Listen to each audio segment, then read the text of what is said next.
Business Spotlight, brought to you by Cross Rhythms and Baba Baboon. I'm Sonia Farrell. This is Business Spotlight in partnership with Cross Rhythm City Radio and Baba Baboon. Joining me in the studio this week, we're welcoming Tim Howarth, who is from Astro Education. Hello, Tim. Hi. Tim, thank you so much for joining us here on Business Spotlight. Before we go anywhere, I just want you to explain just a little brief. Yep. Just give us a little intro on what Astro Education is. And I'm quite intrigued by the name Astro as well. Okay, so we are a education recruitment company, agency, and we focus on supporting schools of all kinds, secondary, primary and SEN across Stoke-on-Trent and Cheshire, and Staffordshire, sorry. Astro Education, there is method behind the madness. So I wanted a name which was quite generalised and not education specific, and that would be for future growth and expansion. And there are a number of frameworks in which I will be, over the course of the next sort of 12 to 24 months, be tendering to get on, and they're national frameworks. And they are literally done in alphabetical order. So I wanted something beginning with the letter A, so I was at the top of the list. Okay. And one of the first go-to. So Astro just stuck. I was originally, it was all a ploy to be focused on out of this world education, like, you know, the kind of space sector, but I didn't run with that. I nipped that in the bud quite quickly.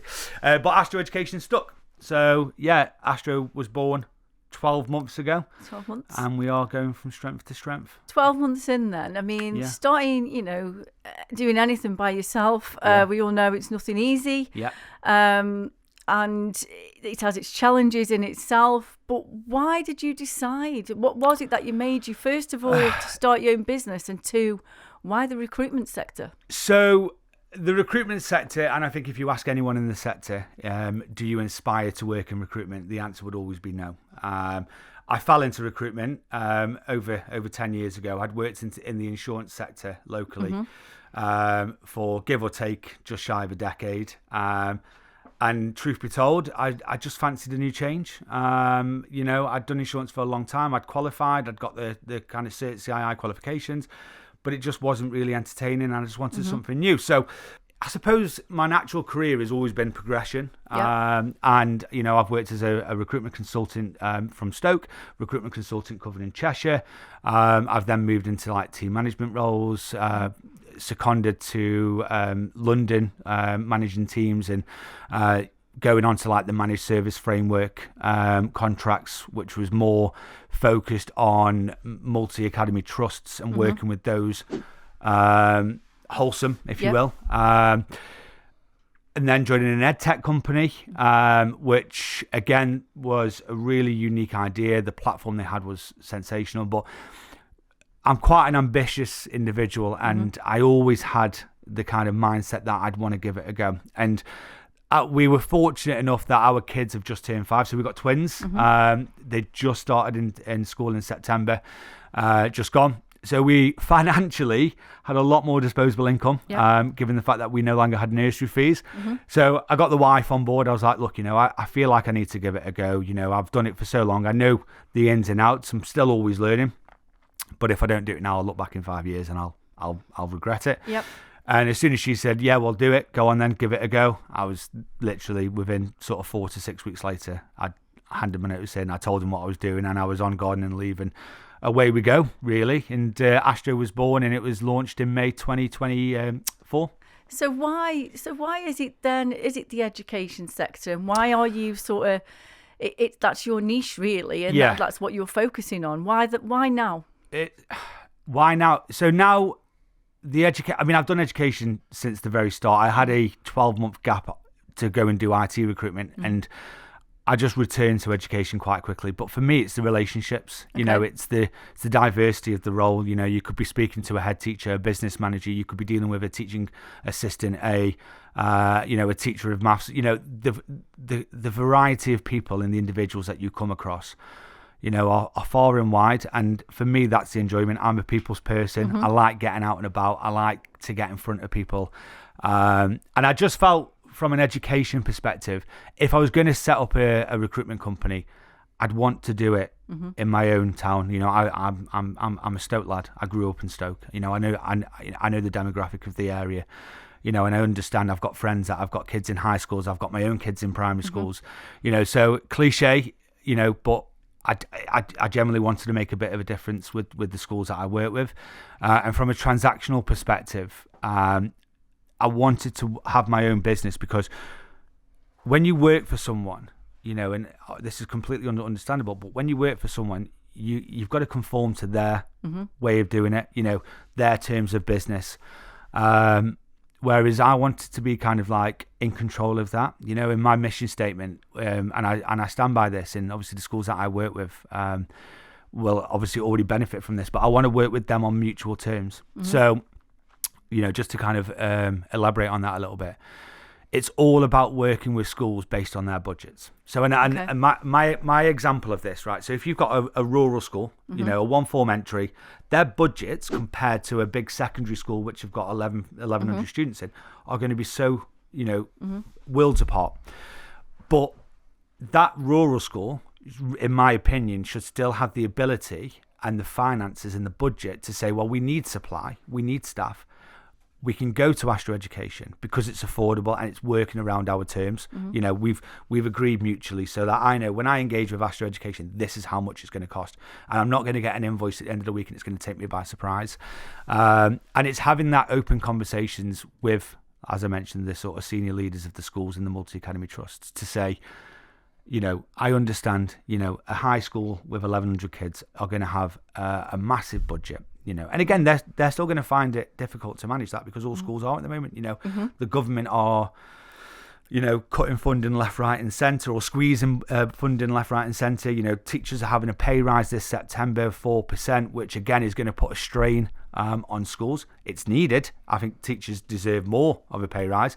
But all of this, with what I offer, if I can work with the schools to facilitate that, you know, and have an agency which is approachable, rather than our agencies, they cost an absolute fortune, we can't use them. Well, actually, you know, maybe have a conversation with them, because we can obviously look at that. You know, I mean, we've had various different recruitment agencies on Business Spotlight, again, focusing on all different sectors, whether it's manufacturing or, you know, other business elements out there. But what is the difference, would you say then? Or is there a difference in the actual process for recruiting for teachers, you know, within schools? I mean, how does it differ? And is it quite, you know, is it quite obviously niche? Is it quite, what is it that you're looking for to identify? Yeah, so you're looking for... I suppose it's like any recruitment business. You know, you get a job description and you want to find a candidate that matches that job description, whether it be experience, ambition, whatever it might be.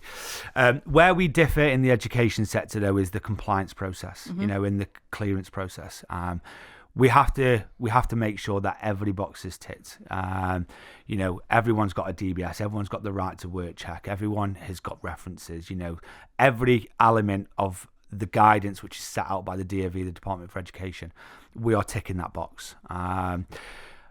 Why do I want to do education, and what makes it different is when you're working in like business support, you know, the search element of that is probably a little bit broader. You know, if you're looking for an administrator, you know, you could probably pull someone from a different sector and obviously align them into that.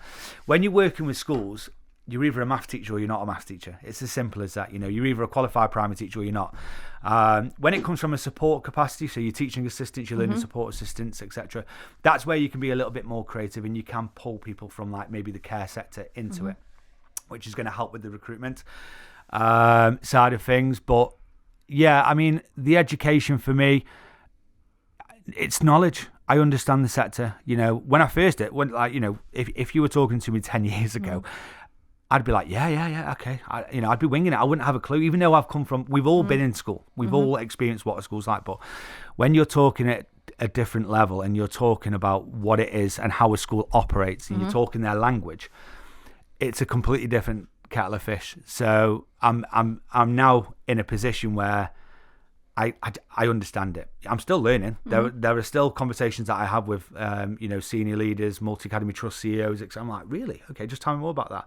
But I want to learn that, So I'm a governor as well for a local SEN provision, and that's my way of helping a provision with their operation sides. Yep. But also I'm learning from that as well. So I'm growing, and it means that I can speak to schools again on their level in a little bit more detail. So when we're looking at maybe SEN support or recruitment, I've got that. I've got a bigger understanding of like the finances that are attached to that, etc. So it just helps me, and it helps the client, the school, have that reassurance that okay, well, if we engage with Astro, they're going to find us that right person. So what are the difficulties then with recruitment at the moment within education in, say, Stoke-on-Trent, for example? So in Stoke, locally, we have the issue of Stoke, and this is awful for me to say this because I'm a Stoke lad, but it's the law of the city, and it's what we don't have. A lot of teachers that qualify will go to the big cities, Manchester, Birmingham, London, because of what? Because they're young. They want to be in a city which is thriving. And we're a little bit probably behind. We are evolving with that, obviously with the goods yard and all these kind of like multi-purpose apartments that are kind of coming, hopefully in the next 5 years. But from a recruitment side, that does play a part. So they'll study, in Stoke, but then they'll move. But a bigger thing, which again Stoke and Staffordshire obviously is having an impact, is the retention side. Okay. Teachers there's more teachers leaving than coming into the profession. So we need to find ways of retaining it. Now that pay rise, that was announced a couple of weeks back. That will play a big part. Financially, it'll help people, the cost of living, etc. So it will attract more teachers into the profession, which we need right now. But from a retention side, what I'm noticing from an agency perspective is a lot of staff are coming to us to work on supply for the flexibility, and not because they're bad teachers, not because they're lazy teachers. It's because the stress that goes around the planning, the marking. People often mistake teachers for having a lot of time off because they get 13 weeks holiday a year. I can assure you they don't. During those holidays, they are planning, they are marking, they are going out and buying resources for their classes with their own money. All of this over time will play a part, and people are leaving the profession because of that. Because there isn't that balance, that work-life balance. It's like they're a teacher and they're fully consumed. And that's fair play. That's their attribute. That's their quality. Good teachers are like that. But we have to look at ways of balancing it. And schools are getting much better. They have people that come in. They'll do like workshops on wellbeing. They'll have people that they can talk to. They'll provide more time in the school day to do their planning, their marking, their assessments. There are a lot of schools out there that are aware of this. And I'm just there in the background to basically pass on from an outsider's perspective, what I hear. So when I have conversations with heads, without putting names on it, but I will tell them that I've got a new teacher that's just joined and this is what they've experienced and this is why they've left it. So a bit like a facilitator, but obviously identifying, opportunities for teachers, but also for schools to find that right sort of fit as well, to go into their school. And do you think then, is it a question as well over the years, the way education is, and for whether it's, for its intricacies or, funding and this, that and the other, is it a matter as well of being aware and understanding that education has changed over the years? Yeah, I think you've only got to look at the Netflix documentary Adolescence. Teaching isn't just about your core subjects. There's so much more to it now. There's so many more elements to teaching that schools that teachers have to facilitate. And it's unfortunate that we find ourselves, and this is for everyone, we find ourselves in the situation that we have to have conversations like we've been having around that, documentary, that series, but it's an unfortunate fact that it happens. It's real life. It's going on in schools. And as a parent, aside from, Astro Education, as a parent, it scares me. It scares me to think that my kids they're only 5, they're innocent. I'll do anything to protect them, as I'm sure any parent would. But it scares me to think that when they go to high school, they're going to be exposed to this. And it's like, well, if we don't tackle it now, which I think the government and I think everybody involved and attached to it, we are looking at new initiatives and new ways. I'm hopeful that I've got another 6 years of primary school with my kids, that when they go to high school, the conversations you and I are having right now won't be happening. So I am confident. So, and I think that comes down to just new programs, new teaching styles, and let's just hope it comes to fruition. It makes a real positive impact moving forward for everybody. Yeah, and do you see, I know you've only started your own business yourself, for 12 months ago and everything. But from your background and your experience and everything that you've done previous to, Astro Education, do you foresee, again, even more changes coming into the recruitment process going forward into the future? That's a difficult question, really. Do I foresee? I mean, inevitably there will be. There's frameworks out there which are a procurement method for schools, and I think a lot more schools will go down these routes. I think they'll become more dominant, which is why, as a business, we're doing everything now, even so early on, to safeguard us and to future-proof us for when elements of that happen. So, it's like we're joining a regulatory body, having that, that was over the line this week, so that's been announced today. And it's having that future proof, that we are in a position that if changes do happen, because we can't read the future, there's already been so many changes around the workplace, how umbrella companies, payroll providers are being scrutinized, and the government are, doing as much as they possibly can to, hone in on the ones that aren't treating agency workers fairly. We're seeing so many changes of that already since Labour have been in power, that it's unpredictable. There'll be experts better than me who will say this is what's going to happen. Until it happens, we just have to make sure we're in a position where we have everything lined up, all the ducks in a row, to say, okay, we knew that was going to be a potential. Now it's happened. Now we go in that direction. So we're looking at that all the time. I'm fortunate that, again, by having Astro Education, I work with other people in the sector. So I'll be honest, Astro Education is only developed through people that I know of previously in the sector that have supported me. And I'll be forever grateful to them. Just being able to pick up the phone and say, what do I do in this scenario? Because there's so many new hats that I'm wearing, that we are fortunate. And, again, to future-proof, these people have played, these kind of mentors, if you will, have played a massive part in doing so. So, going back to your question, inevitably there'll be changes. It's just how we approach it and how we're positioned, ready for it, if that makes sense. Yeah. No, totally get that. And then also, not just like yourself future-proofing a business, because as business owners, we all have to do that in a way. We all have to be mindful. But it was interesting what you said about the regulatory body that you're now a part of as well.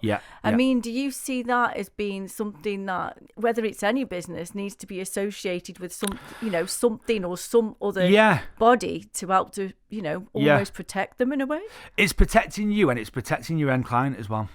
Because it shows that you are. So for us, going back to what I said earlier in the conversation, we are bound by what the DOV expect us to do when we're registering teachers and support staff. What the regulatory body that I'm a member of does, it gives me the reassurance that we're doing it correctly. So the end client, when they get members of staff from us, they can be assured that, okay, these have gone through the hoops and the checklist of what the regulatory body. So schools have Ofsted, so that's how schools are measured. They're measured against what Ofsted come in and see and view. It's no different for recruitment agencies. And for me, joining the regulatory body, it's just, again, I reckon that will become mandatory in 5 years down the line. I think you will have to be part. There's multiple regulatory bodies within the recruitment sector, and you just have to choose the one that you want. I chose the company that I went with based upon it was right for me. I think they're heavily focused on public sector and education specifically. So for me to grow and have that support from them, I decided to choose them. But it's important, and also it's keeping you in check. Yeah.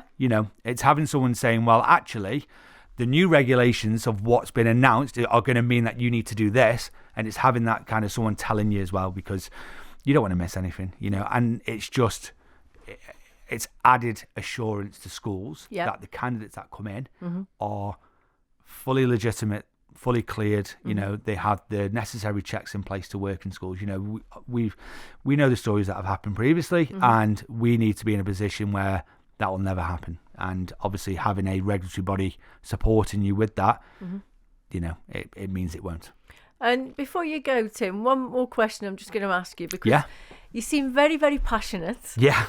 Very passionate, not just about doing your own business, but about the education sector as a whole. Yeah. You've mentioned you're a parent yourself and also a governor for a local school. Yeah. Now, this might put you on the spot a little bit. It might be a little tricky. And bear in mind, you are on radio. But I just want to ask you, whether it's through your business or going forward for the next sort of 10 years, really, how would you like to visualise education, but also, because you're not a teacher, so I mean education and recruitment, how would you really like to see it to grow and develop, should I say? Yeah, so I suppose the obvious answer to that would be, we don't want to be reading the papers week in, week out to say we've got a crisis, we've got a shortage, people are leaving, etc. We need to address that. And I think the only way in which we can address that is everybody. And I mean everybody. That's from schools internally, that's from the government, that's from agencies. Regardless, if you have an impact or you play a part into the education sector, we all need to work together to make it sustainable. And that's a big word, sustainability.